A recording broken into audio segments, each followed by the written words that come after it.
What's up, everybody out there? It's your main man, Mitch. This your boy O. It's your boy Dewey. And together we are the Wise Guys. Listen, first off, let me thank everybody for listening to us on YouTube at the Wise Guys Podcast Detroit. We appreciate y'all. Yes, man. We also want to thank everybody for liking, subscribing, for sharing our Facebook page, the Wise Guys Podcast. You know, today's show we're going to talk about updates for George Floyd murder and other police officers involved. We also going to talk about the controversy surrounding Drew Brees comments, and then we're going to get into the Who You Got series. Who you got? Okay, real quick, update on George Floyd. The officer was charged with second-degree murder, and the other three were charged with aiding and abetting that motherfucker. They should have did that shit right off the rip. Give us some convictions, y'all. Yeah, man. Everybody keep that energy going, though, man. Keep the protesting, keep sharing it. Let's keep it going, man. Yeah. All right, moving along. Let's give you a little clip of George Brees. Who was that? You mean Drew Brees? Yeah, whatever the fuck his name is. Hit me with the shit, man. Well, hold on, bro. Before we get to that, man, let me introduce our sound and our producer, man, Matt. Without him, this Wise Guy show wouldn't be possible. Facts. Drop the clip, Matt. Do it, baby. Well, I will never agree with anybody disrespecting the flag of the United States of America or our country. Let me just tell you what I see or what I feel when the national anthem is played and when I look at the flag of the United States. I envision my two grandfathers who fought for this country during World War II, one in the Army and one in the Marine Corps, both risking their lives to protect our country and to try to make our country and this world a better place. So every time I stand with my hand over my heart, looking at that flag and singing the national anthem, that's what I think about.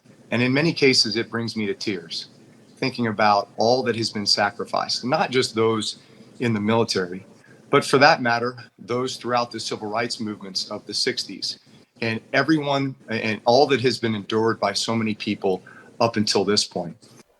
Bruh, this don't have nothing to do, what he's talking about has nothing to do with what's going on at this point in history right now. Exactly. It don't have nothing to do with George Floyd's death and being murdered. But, hold on, man. Mitch, how you feel about what Drew Brees said, bro? Man, fuck him. Listen. Oh, we kneel because of the injustice. We're not treated equal and unfair. That's what it's about. It's nothing more. Exactly. Do it. What you think, bro? He just made a point again. It's not about that. You're talking about that, it just makes me cry and all that. What they fought for is exactly what he's doing. Peaceful protest, the opportunity to be able to do that, the right to be able to do that. And also the checks and balances, the right to have accountability on those who have done wrong and didn't keep up their standards of the oath that they took. I mean, you know what? My thing he said that irritated me. Him talking about his grandfathers that served in World War II. What about the black men who served in World War II that came home to a country that wouldn't allow them the same freedoms that his grandfather had? Exactly. The same men who came home and they were hung in their and lynched in their uniforms for serving in the war. Yeah. So you don't, he made this all about himself. He didn't make this about what the movement actually stood for. And that's my problem with, what Drew Brees had to say. And the apology didn't mean shit to me. It was fake. He meant what he said in the first place. Oh, most definitely, because he said the same thing back in 2016 when Colin Kaepernick started his movement. Yeah.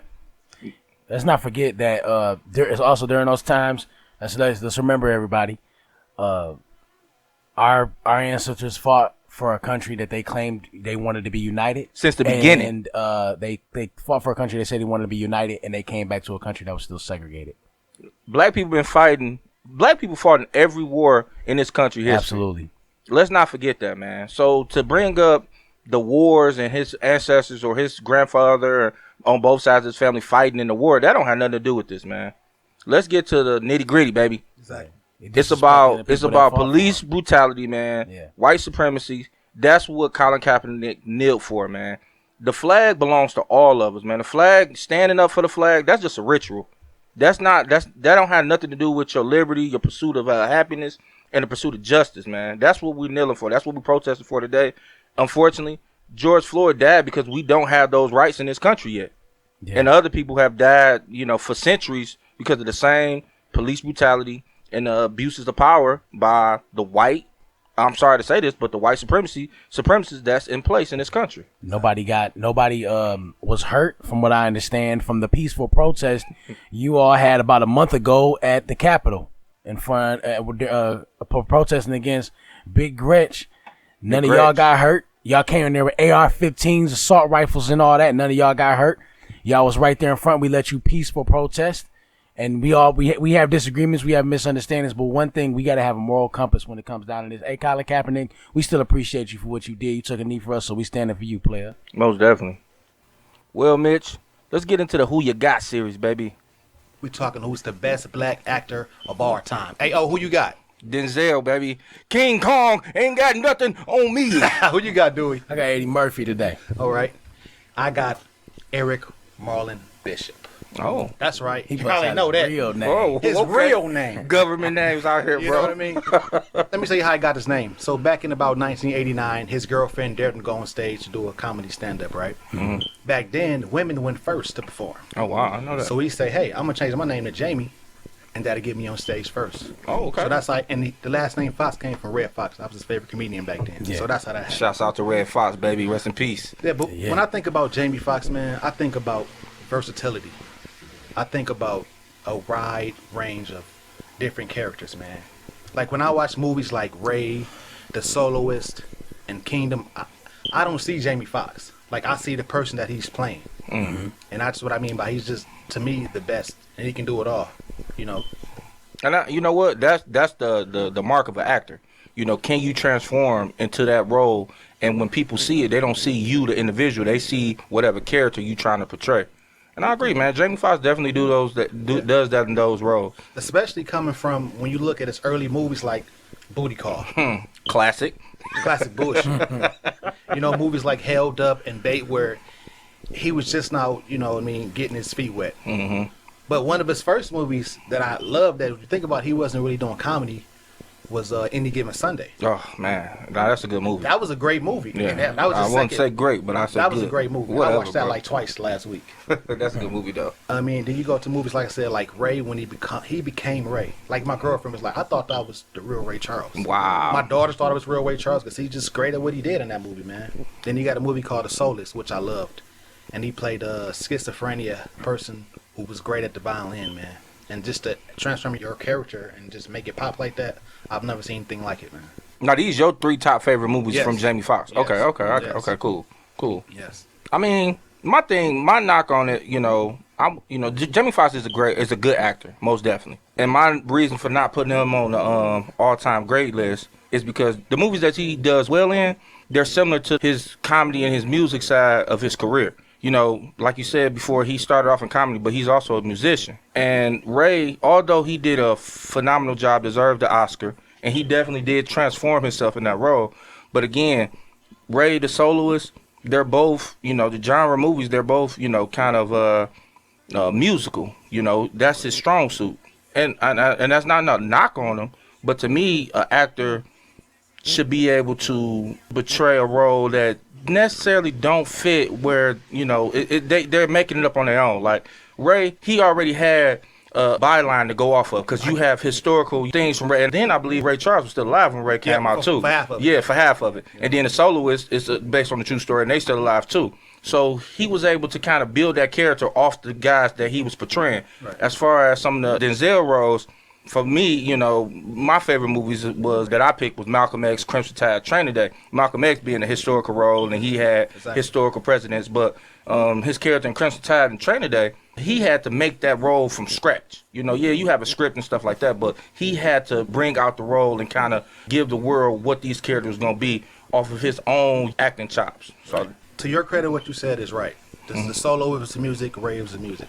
But when you think about come from scratch. Remember, Collateral was a good movie to me. He did good in Collateral. He did. Law Abiding Citizen. These were movies where he started from scratch. That was really good. That was one of my favorites. Me personally, when I look at Denzel Washington, right, I can see Jamie Foxx can play all those roles. No. I believe so. No. Jamie Foxx would not be able to be Malcolm X. I'll give you that one. No, right. Jamie Foxx would definitely not be able to do. He could have been. Commander Hunter in Crimson Tide.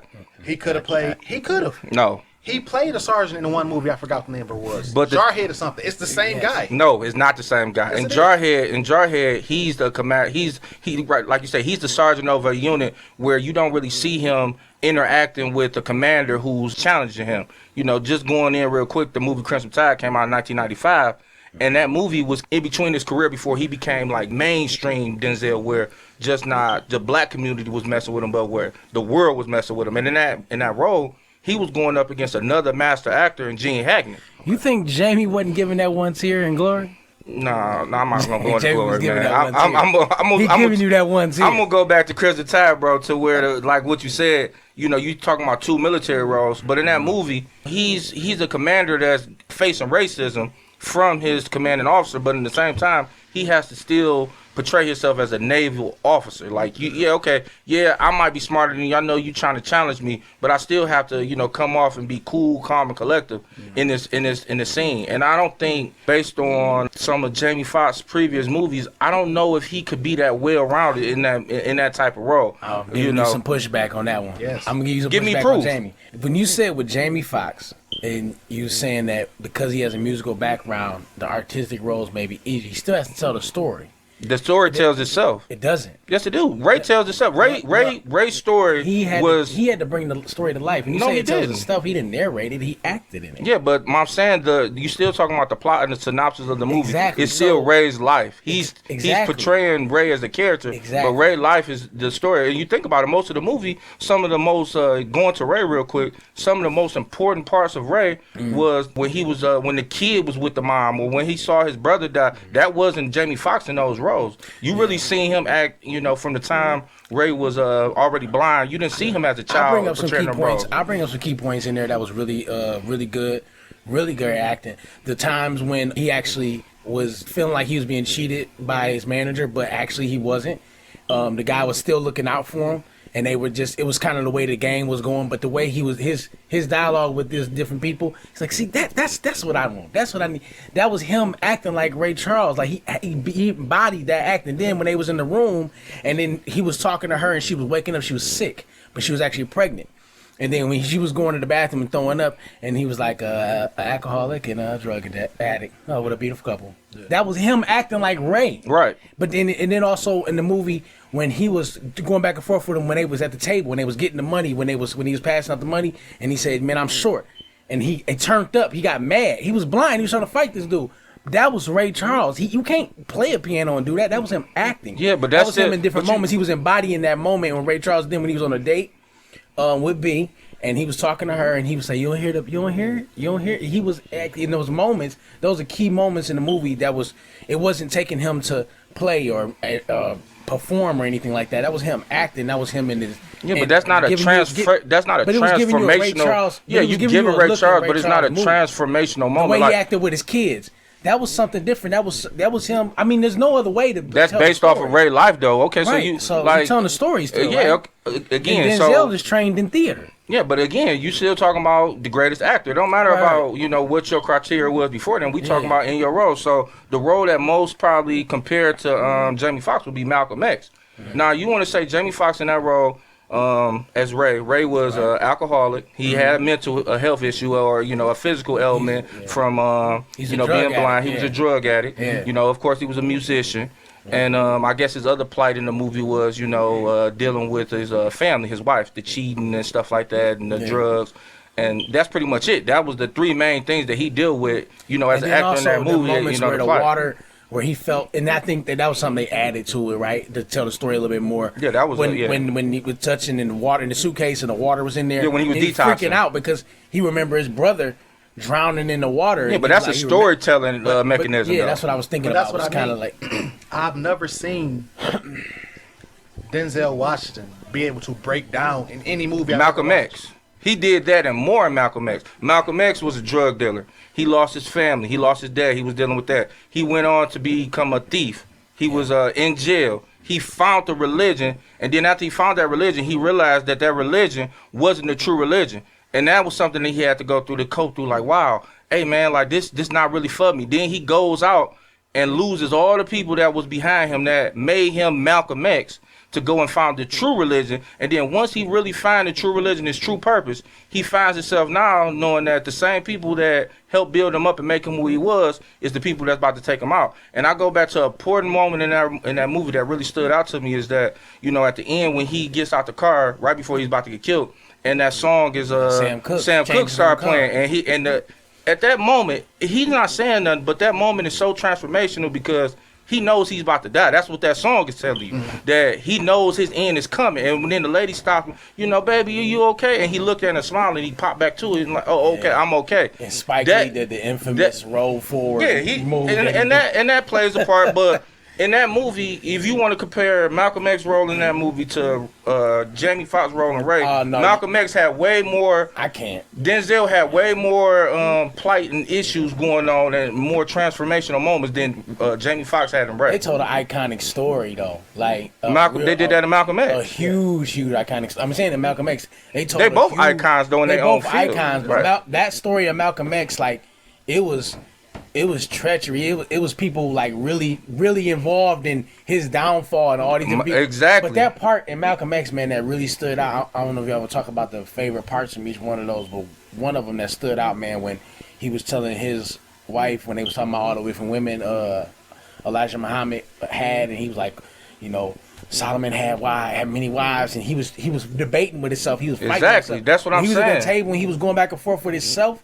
And he was going through it. He really embodied that look. Like, man, like he really was debating with himself. Like, what am I doing? I'm wrong, but he was still trying to justify it because he was so thankful for them. And it's not a knock to Ray, you know, because that, again, I agree with y'all. Jamie Foxx did a phenomenal. He deserved that Oscar. When he got that Oscar that day, I remember like I had tears in my eyes. Like, dog really deserved his Oscar. For sure. You know what I'm saying? Like, I was emotional. Like, man, he really did a wonderful job. But my thing is, when you look at, if you want to put the two performances side by side, you know, Ray's life was not as complicated as Malcolm X's life.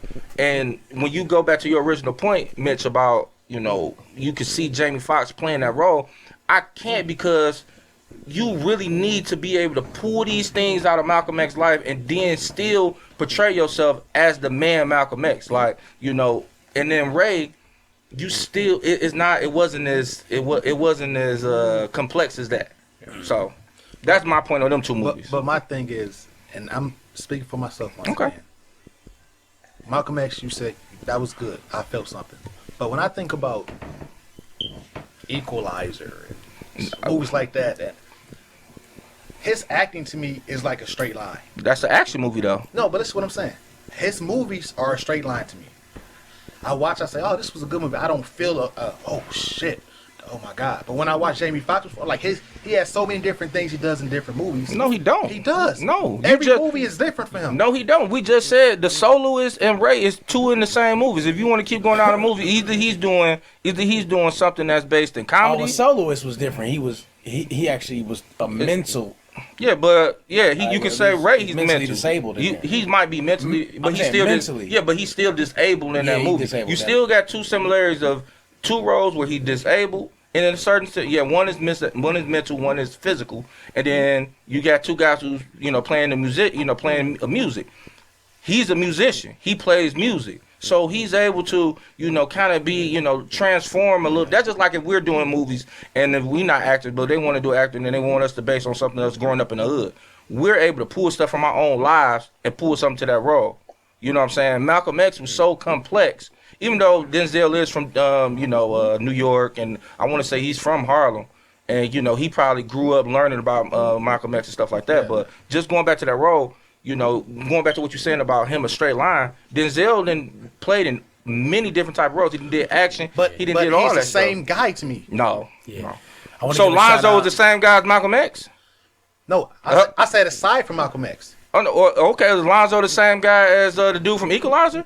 Yes. No. When you think about it, he's playing the same guy, just in a different way. Alonzo was a crooked cop. A crooked cop. In Equalizer, I don't want to get off subject, but in Equalizer, he was a good cop. He was a guy who's stopped doing what he was doing to help people. Yeah. So you got two different sides of the spectrum. But I mean, as far as acting goes, he act the same way in all these movies. I disagree. I want to give a shout out then you can say the same to thing to Jamie Denzel Foxx. Washington for playing Detroit Red and Malcolm X really good in the movie.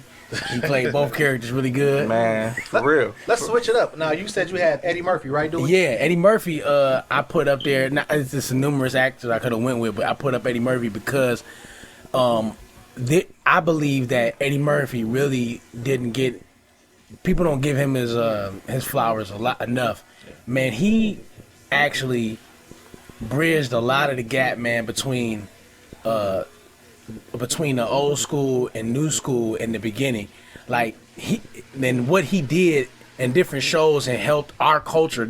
One of the biggest things I loved about y'all picks too was these guys have great talents, but they were a culture. The impact was on the culture really good and helped everybody.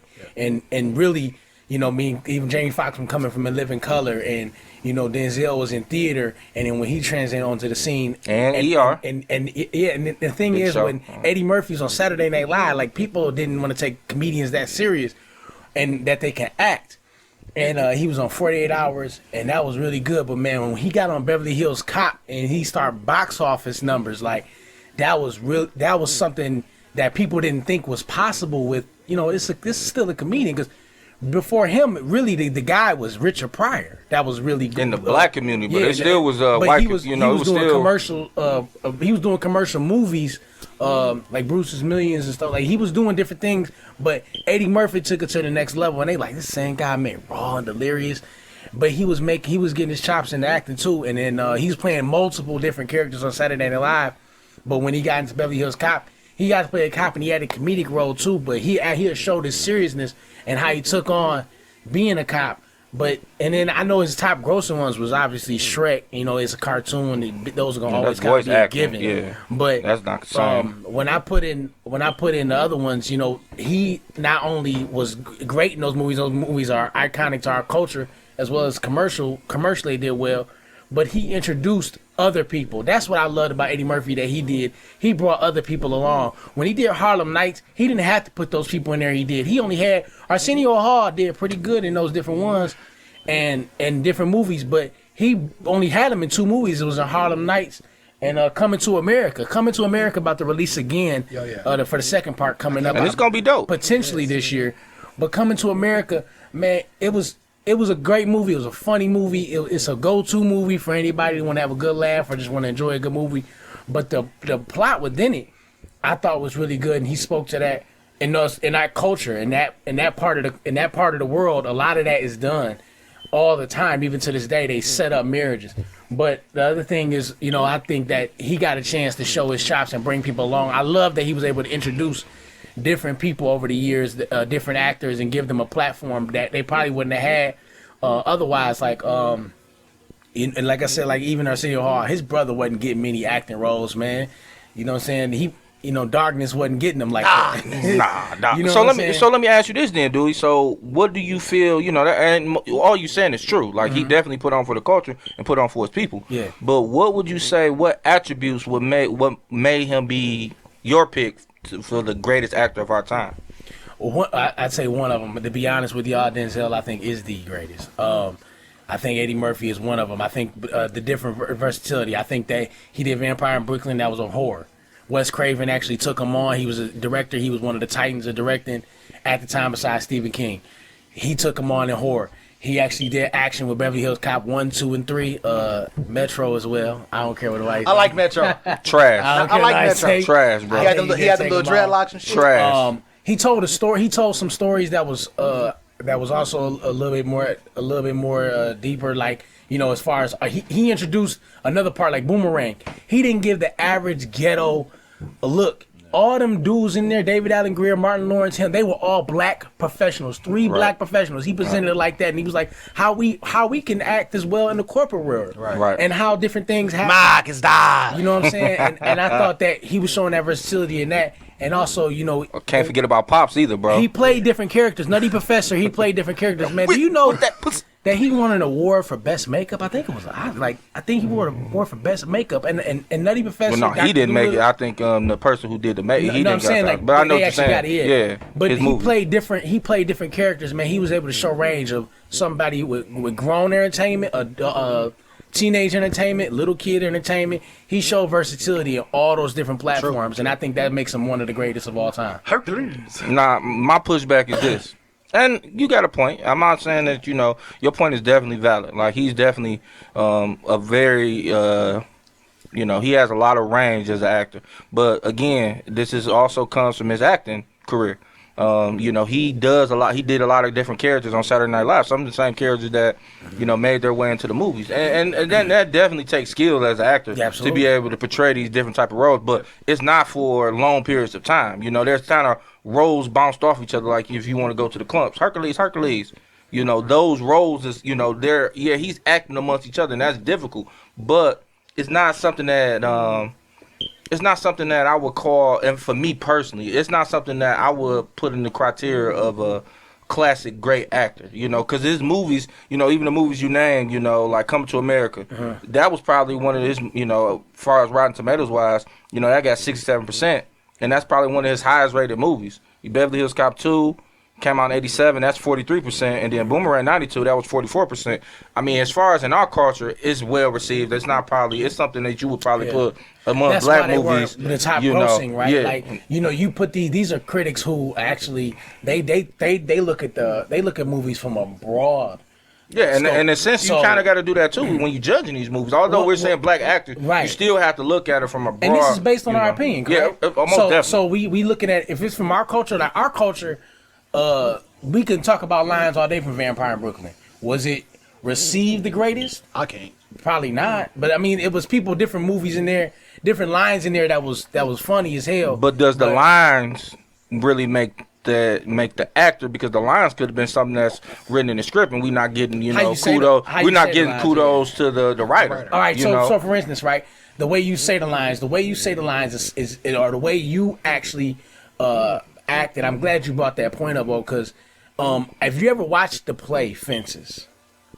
Oh yeah, that's one of my favorite. That's one of my favorite Denzel. James Earl Jones actually was the father in Fences at one point in time. Yeah. In the play. In the original Denzel play. Washington took on it. He actually, by the way, he did it in theater as well. Denzel Washington also did it in the theater as well.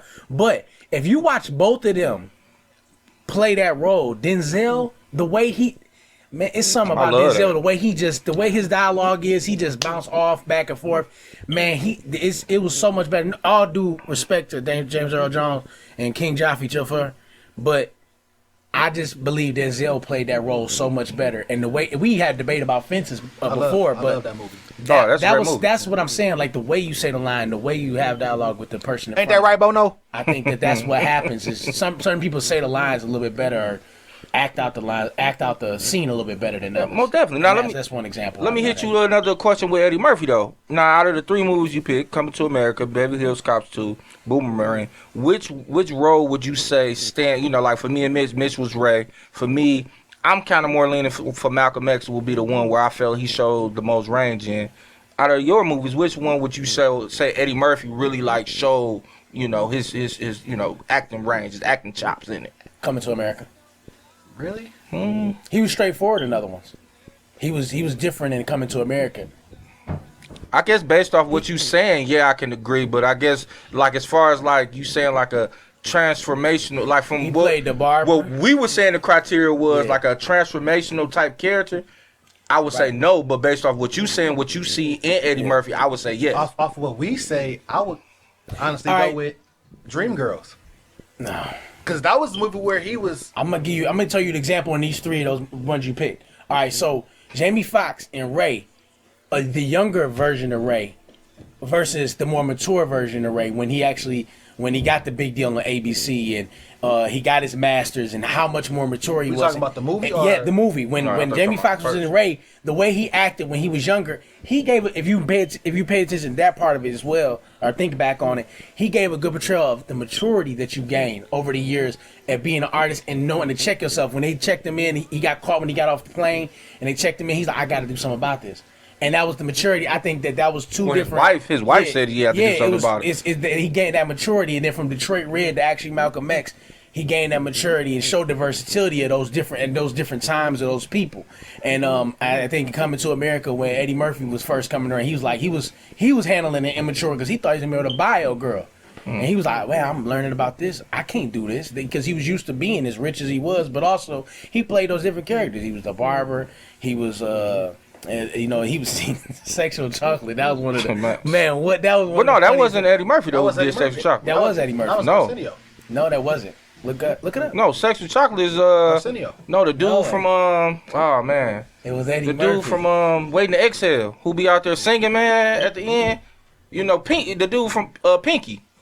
That's who. Clifton Powell? Yeah, that's who was Sexual Chocolate. Yeah. I mean, well, if you You look saying it, but I swear that It was looked like him, don't it? it do. He looked like Clifton Powell when he dressed up. But if you look at it again, and actually Coming to America 2020, that's who else he's playing. And in the movie Coming to America, he's actually bringing that character back to the new one. So you I actually like that movie Showtime. Showtime. Yeah, I thought that he played different roles in there, and Arsenio Hall was playing really good roles in there as well. And he played a female in there too at the club. If y'all remember that part.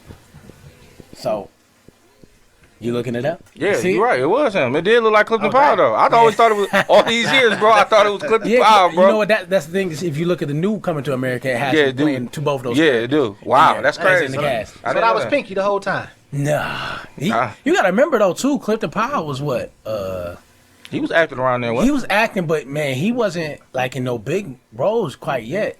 And by the way, Eddie Murphy put in one of the scenes in that movie, Coming to America. He put in one of the most iconic other black actors, Samuel Jackson, that McDowell's scene when he was robbing the joint. Oh yeah, that was funny as hell. So I thought he don't get enough. And in this recent movie, with Dolomite, and reintroducing that was really good to me. movie. I laughed my ass off. And I thought that I think. But stick to your list, bro. I got you. I'm just trying to showing the throw- versatility. I'm just saying, I'm surprised he didn't put life in there. Exactly. You know what I'm saying? Nah. But you throwing out all these other movies. Man, I know we talked about this. Stick to the but evidence. If we talking about that, that's my pick. Out of those three, Coming to America. I is respect my that. favorite. I respect that. You said Coming to America. Beverly Hills Cop 2. and 2. Yep. And He forgot, y'all. goddamn. He don't even know. They don't even know. But you know what though, man? At the end of the day, man, this one of them things. It's really your opinion, man. Yeah, right. You know, everybody. You know, we all enjoy all these movies, and they all done brought a lot of joy to our lives. Boomerang. Boomerang took all that. Right, it I'm took not all wearing that. any panties. That was a hell of an ensemble too, though. They had a lot of people in there, bro. Good. Go back to what you said about Eddie Murphy, though.